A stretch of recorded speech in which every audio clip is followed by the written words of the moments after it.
हुपरीत 3 वेगवेगळ्या अपघातात एक महिला ठार तर 3 जण जखमी। हुपरी तालुका हातकणंगले येथे आज वेगवेगळ्या ठिकाणी शहरामध्ये 3 ठिकाणी अपघात झाला। या अपघातात एक महिला जागीच ठार झाली तर 3 जण जखमी झालेत। त्यापैकी एक हुपरी पोलीस ठाण्यासमोरच्या अपघातात 4 चाकी गाडी क्रमांक MS09 GA 4222 न मोटरसायकल क्रमांक MS09 E8333 ला धडक दिल्यामुळे कुमार अनंत कुलकर्णी राहणार इंगळी हा गंभीर जखमी झाल्याने त्याला पुढील उपचारासाठी कोल्हापूरला नेण्यात आलं। तर जवाहर साखर कारखाना चौपाटी समोर 2 मोटरसायकलांची धडक झाल्याने युवराज जाधव, ओंकार जाधव राहणार रांगोळी हे जखमी झालेत। तर श्री अंबाबाई देवालय कमानी समोर झालेल्या अपघातात एका महिलेचा मृत्यू झालाय।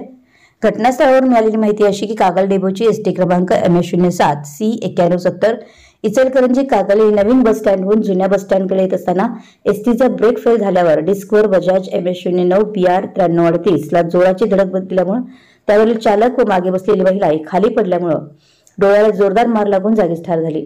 चालक वैभव रावसाहेब जाधव राहणार सांगोळे या जोरदार दुखापत झाल्याने त्यांना कोल्हापूर येथे उपचारासाठी हलवण्यात आले।